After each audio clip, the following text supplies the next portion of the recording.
Today I'm going to be talking about a painter who is named Guy Pène du Bois.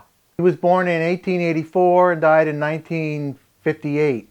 He's a lesser known American artist, but he was, in his time, he was very well known artist. His father was a journalist and had a column in the New York papers.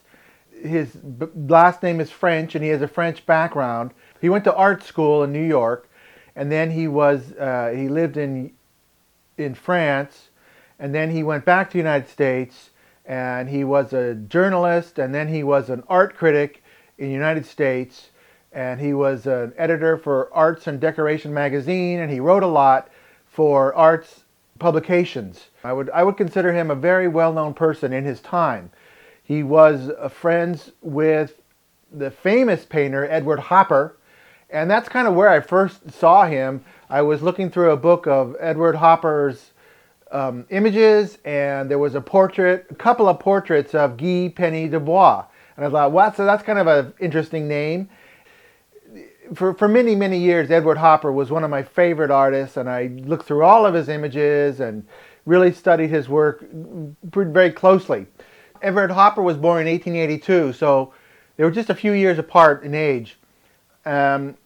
Pretty much the same generation. Another thing that stands out is that Guy Pène du Bois was friends with Mrs. Whitney, who was one of the founders of the Whitney Museum, and so a lot of Guy Pène du Bois' paintings are in the Whitney, and also Edward Hopper's. Many Edward Hoppers are in the Whitneys. That museum is associated with these two names and all those New York artists. I realize that most people don't really know Guy Pène du Bois, and that in a way that worked to my advantage, because I occasionally buy paintings, and last year I was able to purchase a painting by Guy Pène du Bois. And here's the painting that I bought at a reasonable price. For me, I can't afford an Edward Hopper, but I can afford one of these. It's of a man that is a fly fisherman.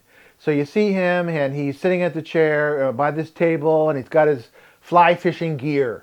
And that's pretty much what I knew about it. But I did bid on it, and I won the auction, and they shipped it to me. And when I buy a new painting, it takes me a while to kind of get used to it. So I didn't study too much. But once I owned it, I thought, I should really start to investigate who the subject of this painting is, because I know that if the subject of the painting is somebody interesting or important, it increases the value of the painting. And also I wanted to know more. I decided that was the time to learn more about Guy Pène du Bois. So I researched him online, and I found that he had written an autobiography. And that's the book that I'm going to talk about today. This is the autobiography. It's called Artists Say the Silliest Things. It's published by the American Artists Group. The publishing house is Duell, Sloan, and Pierce.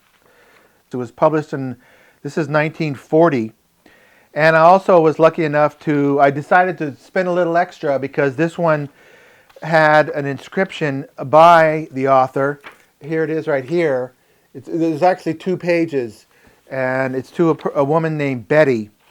It's kind of interesting too, because the writing, the ink in his pen was kind of light, and it's not a very clear inscription, but you can see his name. And I can't even really read it. I'm not even going to go into the inscription, but it's kind of difficult to read, and I don't want to guess on it. So until I get that figured out, I'm going to pass on the actual wording here. So I want to start off with the title, Artists Say the Silliest Things. It's a pretty serious book, and he's a pretty serious writer, and I kind of don't like the title, Artists Say the Silliest Things. He says a lot of very well thought out things and clever things, and I wouldn't call many of them really silly. He's kind of diminishing his own work by saying that. But anyway, that's what it's called. He goes through his childhood, talks about his father, And he does have some interesting, he does kind of there's a few kind of character profiles of people who were important in his life. And one of them is his father, who was a columnist. His father was kind of a philosopher and would say a lot of things about people, and I like that. One of the things I liked here that his father said was, "Too much is made of matters of fact in the world. The Baron Munchausen's fantastic lies are nearer truth than many things reported verbatim. Something must always happen to a fact to give it validity, life. Facts are like notes played on a piano, dead at the very moment of their birth. Personality is more important than that lame thing which we call accuracy in a man. Accuracy could never have made Lazarus live again, nor could it have gained Munchausen's immortality. Aren't we here to be amused? Aren't we? We are, and I like that. I think that's, lots of people make art, lots of people write books, but it's personality. It's the personality of an artist, personality of a writer that makes them rise above all the others. So I really like that thing that his father said. So Guy, he talks about his childhood. Then he went to art school, and I like this because there's some historical importance to the people he knew in art school and what art school was like in New York City. He talks about the famous teacher Chase and Henry, and he compares and contrasts Chase to Henry. He knew George Lukes. He knew Rockwell Kent. He knew George Bellows. Other painters I don't know: Gifford Bill, Homer Bass, Patrick Henry Bruce, Glenn O. Coleman, Arnold Friedman, Edward Hopper, Rockwell Kent, Walter Patch, and Vacol Lindsay. So this whole section is very interesting if you're interested in that part of art history.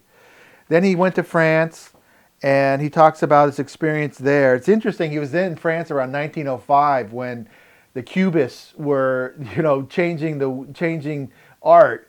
And he's not a Cubist. He's an American, and he's more interested in the realism.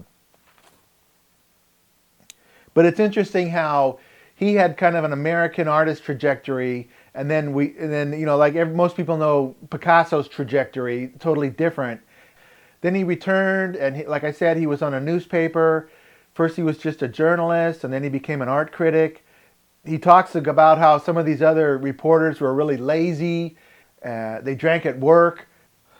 Oh, he also participated in the Armory show.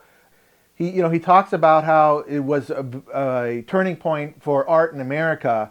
He doesn't go too deep into his thoughts on all the other artists.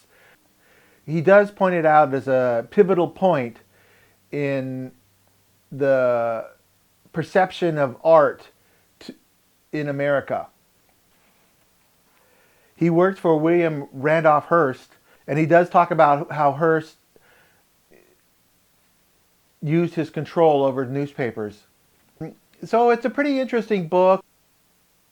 It's a very uneven book, and he uses big words. He's kind of a wordy writer, and sometimes I would be reading it and I just wouldn't understand what he was talking about. When that used to happen to me when I was reading, I would kind of blame myself that I didn't get it. But now I've read enough books to know that it's his problem, that it's his fault.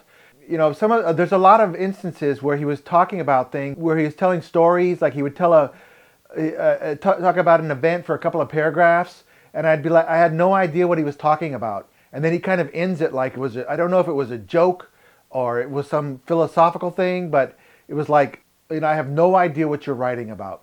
Like, it didn't make any sense. I didn't feel the desire to go back in and try to decipher what he was saying. So it's kind of weak on those instances.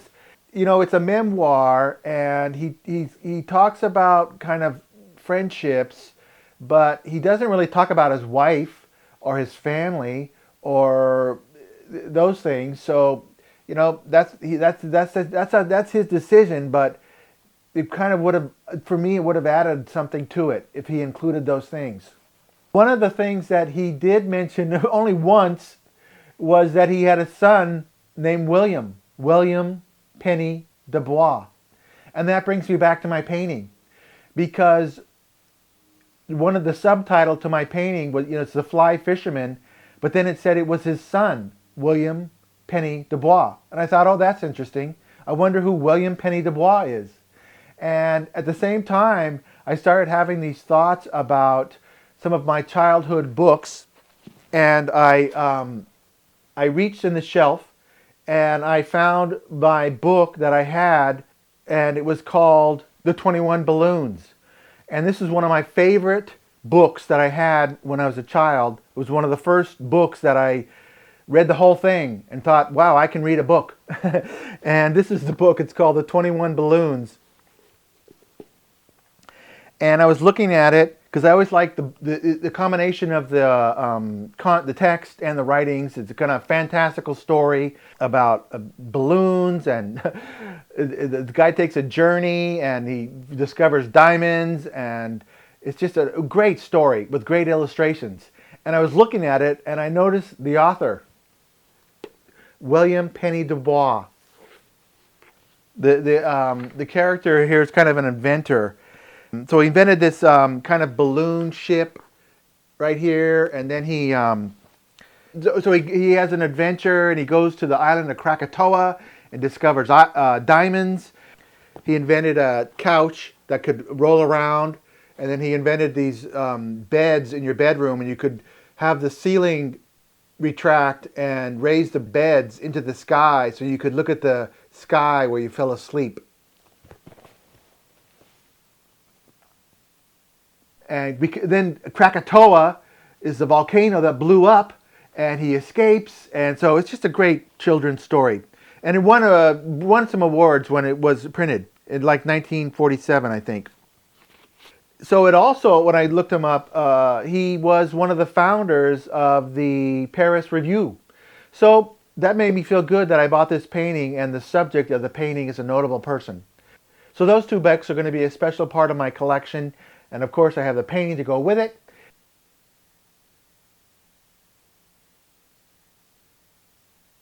I guess that's about it. Thanks for watching.